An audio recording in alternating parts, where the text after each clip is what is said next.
안녕하세요. 시장의 마법사입니다. 마음에 들면 구독, 좋아요 눌러주세요. 오늘 종목은 최근 급등해서 주의가 필요한 종목입니다.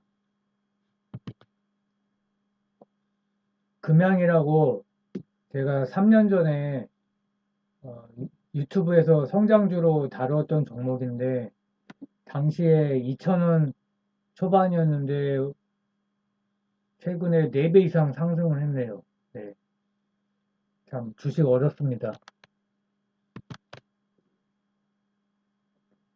최근에 2연속 상한가를 기록을 했는데 2020년에도 주가가 굉장히 크게 갔었습니다. 당시에 하반기에 7,800원까지 갔었는데 이번에 고점을 강하게 돌파하면서 9,320원으로 장을 마감했고 엄청 많이 올랐죠. 금양이라는 회사를 간단히 살펴보면 발포제의 생산 판매를 하는 기업이고 또 관련 각종 첨가제 및 화학제품의 트레이딩 사업을 병행하고 있습니다. 그리고 연결 대상 회사는 수출을 많이 하기 때문에 해외 자회사입니다. 중국, 미국, 독일, 파키스탄엔 등지해 있고 어, 신사업이 이제 큰 이슈인데 발포제로 이제 돈을 꾸준히 벌다가 전기차 소재 사업을 하기로 했습니다. 리튬 배터리의 핵심 재료인 수산화 리튬 가공과 지르코늄 첨가제 사업, 이거는 2차 전지 성능 향상을 위해서죠. 그리고 수소 연료 전지 사업까지 추진 중이고요. 그래서 수산화 리튬을 미세하고 균일하게 가공하는 기술을 보유하고 있다. 이게 이제 회사의 역량이고 수소 연료 전지 사업도 그 초미세 나노 입자 제조 기술을 바탕으로 예, 추진하고 있고 기술력이 있는 회사죠. 소재 산업은 아무나 못하죠. 그리고 기본적으로 수출 기업이고 매출액의 약 70%가 수출입니다. 그래서 1분기 실적이 조금 좋아졌는데 작년도 좋고요. 올해 같은 경우는 이제 환율 덕을 보고 있는 걸로 보이고요.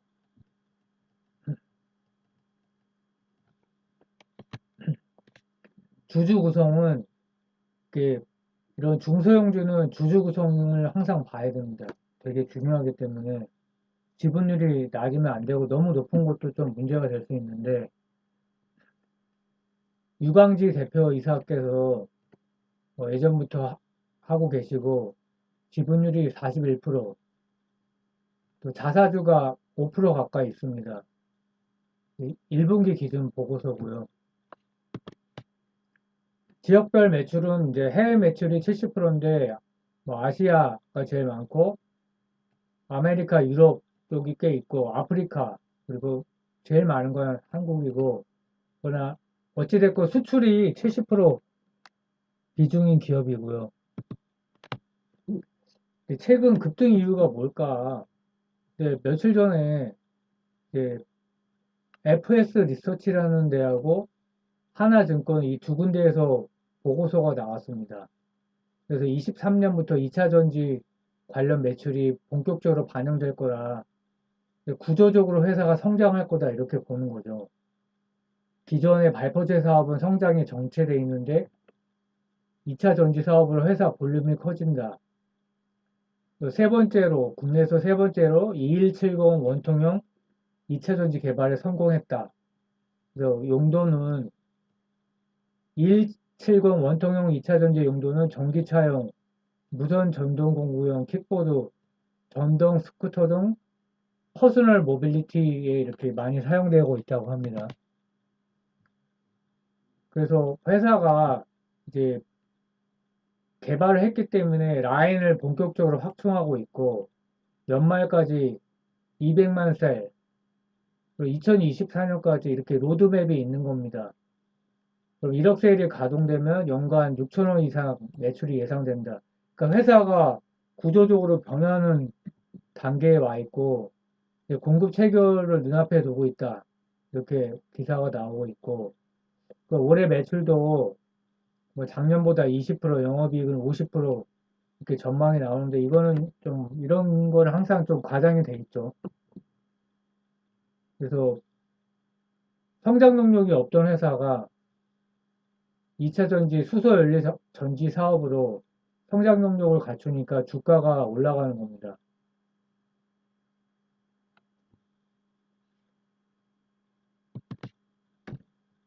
그래서 이건 뭐 다 같은 얘기고 올해 뭐 한 200억 규모 그리고 200만 셀에 뭐 50배인가요? 예.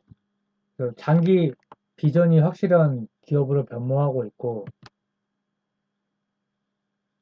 뭐 올해 실적이 좋을 거라고 하는데 신사업 관련해서는 올해까지는 이제 기대할 수는 없을 것 같고 내년부터 한번 생각해 볼 필요가 있는 것 같고요. 말씀드렸듯이 2차 전지 관련 소재 산업, 리튬 배터리, 참 리튬 가격도 많이 올랐는데 핵심 재료인 수산화 리튬 분쇄 가공과 디르코늄 첨가제 사업, 이게 기술력이 있는 기업이라서 기대가 되고, 그러니까 전기차 섹터로 분류가 되는 거죠. 근데 시총이 전기차 관련 섹터 치고는 너무 작다. 그래서 재평가되고 있는 것 같고, 뭐 매출이 나오는 상황은 아니지만, 다만 이제 수소 연료 전지 신사업은 지금 전기차도 아직 전 세계 침투율이 두 자리가 안 되는데 한국도 뭐 한 자리고 그 수소 연료 전지까지는 아직 뭐 좀 시간이 많이 걸릴 것 같고요. 다시 한번 말씀드리지만 이제 2연속 상한가이기 때문에 좀 주의가 필요하고요. 왜냐면 매출이 나온 것도 아니기 때문에 그래서 작년에 역대 최고 매출을 경신해서 2,177억을 기록했고 영업이익은 2018년이 최고였습니다. 135억. 뭐 해외 매출이 증가한 거죠. 발포제. 뭐 원자재 가격 인상분을 이제 가격 전가를 한 거고. 근데 지금 주가 오르는 거하고는 뭐 큰 관계는 없고 그 회사를 눈여겨볼 거는 과거에는 EB라고 해서 교환 사채를 발행을 했었는데 2020년에 처음으로 CB 컨버터블 번드라고 해서 전환 사채를 발행하기 시작했습니다. 이게 이제 신사업을 추진하기 위해서 이렇게 합리적인 이유로 발행을 한 거죠. 이 중소형주 중에서 별 이유 없이 발행한 회사도 있거든요. 근데 이 회사는 그런 면에서는 믿을 수 있는 걸로 판단이 되고 표면 이자율은 1%고 만기는 3%, 뭐 0%로 발행하는 경우도 있는데 그 전환가가 이렇게 나오고요. 이거는 이제 채권에서 주식으로 전환할 때 그걸 전환가라고 하고 그리고 20년 8월 달에 또 170억 조건은 똑같고 전환가가 이제 좀 높아졌고 작년에 2월 달에 또 200억 그 전환가가 점점 높아지죠.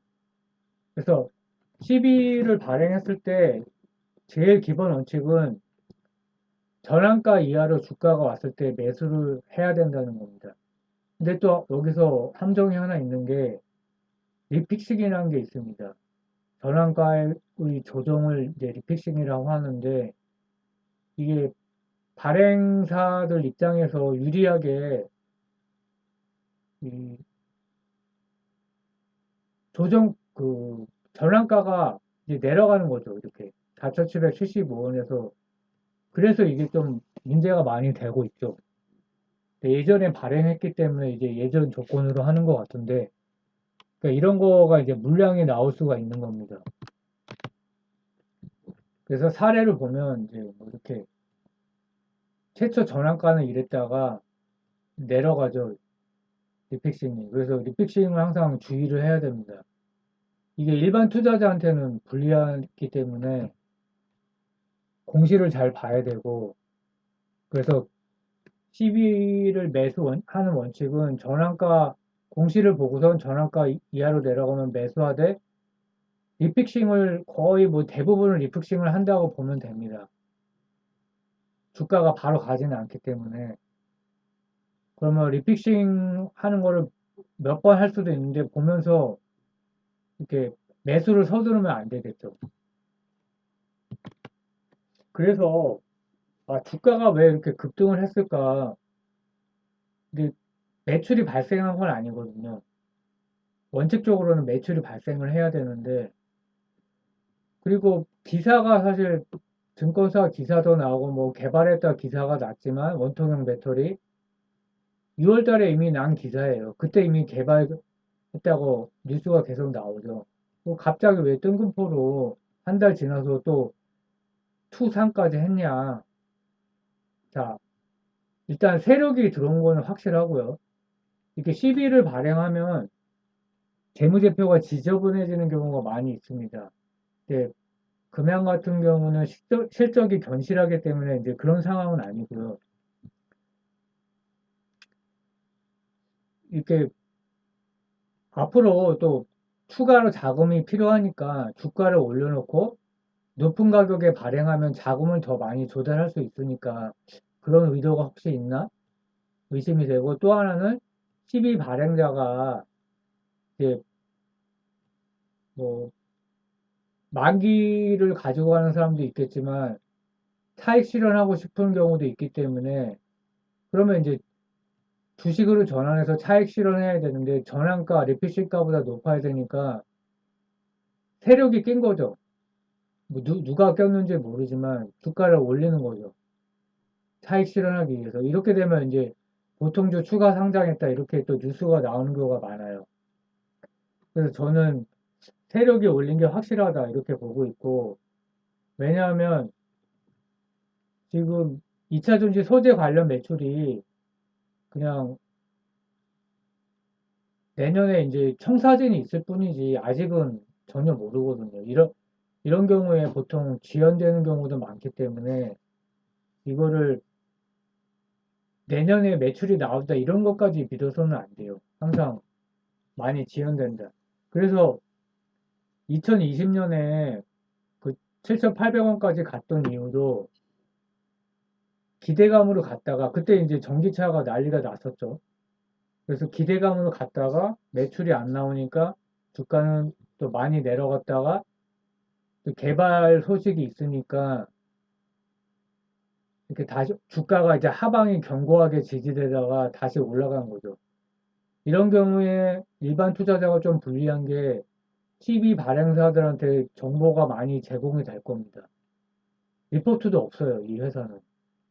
그래서 개인 투자자가 내용을 알고 투자하기에는 상당히 불리하다. 근데 CB 발행사들은 많은 정보를 알고 있고 계속 업데이트가 되기 때문에 굉장히 유리하다. 그러나 차트나 기사를 보고 과거에 어떤 CB 발행한 기업의 그런 히스토리 봤을 때 충분히 추론이 가능합니다. 그래서 뭐 능력이 되면 이렇게 급등 구간에서 먹을 수도 있겠죠. 근데 저는 뭐 이거는 이미 늦었다고 생각하고 이런 쪽에 재능이 없어요.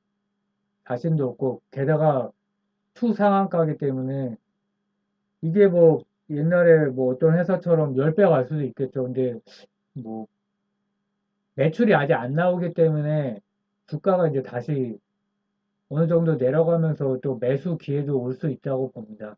그래서 뭐 오늘은 뭐 정말 이제 시장 특징주로 한번 살펴봤습니다. 그래서 시사점은 12 발행 기업은 전환 가격, 리피싱 가격까지 보면서 그 이하의 매수를 해야 한다. 최대한 그 가격에는 사야죠. 그거 낮은 가격에는 못 산다고 해도 그 세력이 끼는 경우가 많아요. 12 발행 기업은. 그래서 굉장히 이렇게 신경을 집중하면서 당하지 않게 주의를 해야 되고, 12 발행 기업이 이렇게 또 주가가 화끈하게 가는 경우가 많기 때문에 한번 오늘 다뤄봤고요. 그 금양이 지금 이제 이런 경우죠. 발포제 사업이 성장성이 정체돼서 신사업을 하는 거죠. 그러니까 현금 흐름은 꾸준히 나오는데 신사업을 하니까 투자자 입장에서는 투자할 때 완전히 스타트업보다 부담이 좀 덜합니다. 그래서 큰 회사 중에 그런 경우가 롯데케미칼 수소 사업을 한다고 그러죠. 롯데그룹 전체적으로. 그리고 고려아연 이 비철금속 사업을 이미 하고 있고 한솔케미칼도 이미 기존 사업이 있는데 2차 전지 소재 사업을 한다고 해서 이제 한솔케미칼은 우리가 이미 매출이 꽤 나오고 있고요. 그래서 금양도 이런 범주 안에 들어가는데 이런 기업이 투자할 때 좀 편한 면이 있고 다만 이제 금양은 급등했기 때문에 다시 주가가 이제 좀 진정되는 국면에서 뭐 분할 매수를 하든 아니면 비싸다고 생각하면 못 살 수도 있겠죠. 네, 한번 그래서 시장 특징주라서 오늘 한번 살펴봤습니다. 감사합니다.